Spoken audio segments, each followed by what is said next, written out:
Good day, everyone. This is me, Alan Grace, one of the members of the Group 1, which was assigned to the topic entitled Elements of the Curriculum Planning. So, today we'll be discussing about the content, the curriculum content. So, what is curriculum content? Curriculum content includes the different topics to be learned and covered in a curriculum. These topics are based on the curriculum intents.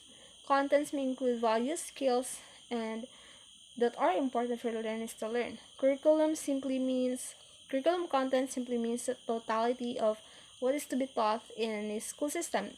The component of teaching learning situation refers to the important facts, principles, and concepts to be taught.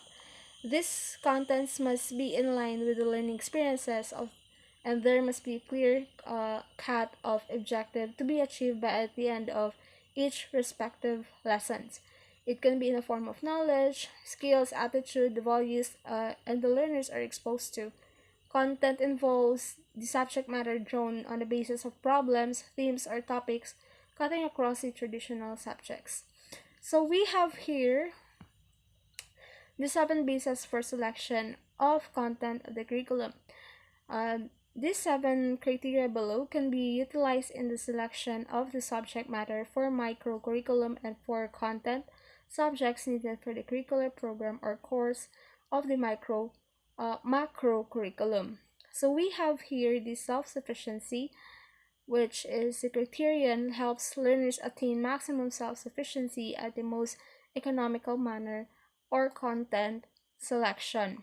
So this is another way to help learners to attain maximum self-sufficiency as at the most economical manner in the main guiding principle for content selection. Economy of learning refers to less teaching effort and less use of educational resources, but the students gains more results. They are able to cope up with the learning outcomes effectively. This can be done by giving students a chance to experiment, observe, and carry out field study. So it means that the students must be given a chance for experiment and do a field study. This will allow them to learn independently. So we have here the number 2, significance. The content is significant if it is selected and organized for the development of learning activities, skills, processes, and attitude that will help in solving the problem of the country. It also develops the 3 domain of learning, namely cognitive, affective, psychomotor skills, and considers the cultural aspect of the learners, particularly if your learner came from different cultural backgrounds and races, then the content must be cultural sensitive. In short, select a content or subject matter that can achieve the overall aim of the curriculum. So next we have here the validity. Validity, the content of the curriculum is valid. It promotes the outcomes that is intended to promote. It is also the authenticity of the subject matter or content selected to make sure that the topics are not obsolete. For this to be achieved, there should be a regular check on the curriculum content and replace it if it is necessary. Validity refers to the authenticity of the subject matter or content you selected, making sure that the topics are not outdated. For example, do not include typewriting skills to be learned by a college student. It should be about the computer or use of information technology. So what I was trying to say is that we are not going to be like an old fashioned.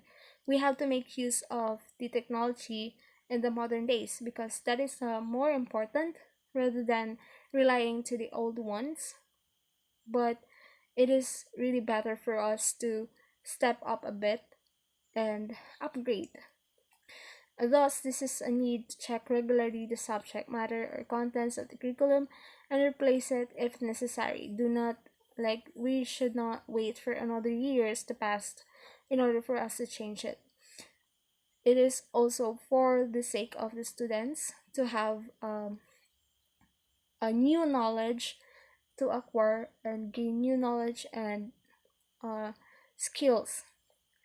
Modern curriculum experts are after current trends, relevance, and authenticity of the curriculum. Otherwise, you should your school or country will be left behind. So we have here the interest.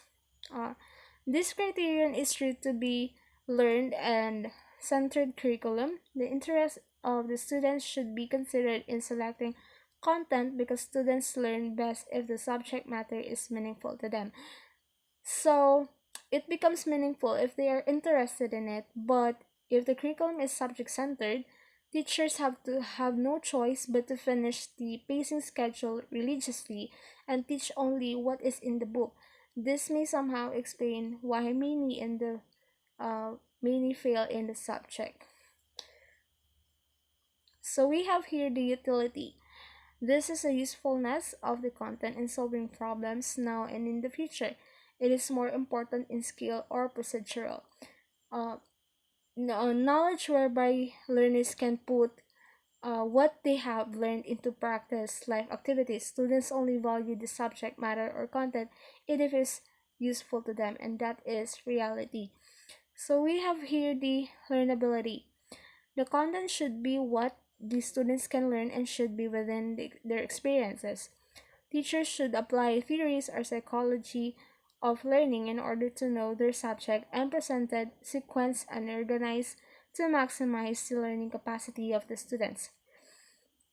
So, the subject matter or content must be within the schema of the learners. It should be within their experiences. Teachers should apply theories or psychology of learning in order to know how subjects are presented, sequenced, or organized to maximize the learning capacity of the students. So we have here the last one is feasibility. It means that the subject matter can be fully implemented. It should consider the real situation of the school, the government, and the society in general. Students must learn within the allotted time and the use of resources available. Do not give them a topic that is impossible to finish. So it means that the subject matter can be fully implemented.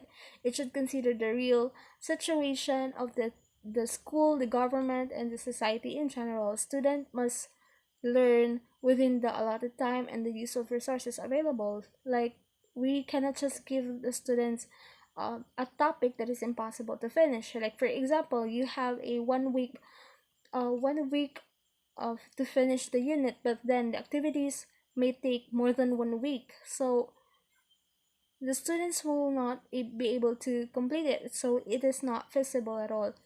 Like, do not, no, it is another way of like saying we're not going to allow them to or offer computers subject if there is no even electricity in the area or there are no computers at all. So the term visibility refers to the presence of teachers who are experts in that field. It is also to think about the learners' personalities. The subject matter or content must be structured and intended in a manner that is suitable for students' personality characteristics. Eventually, so the Department of Education has already created lesson plans.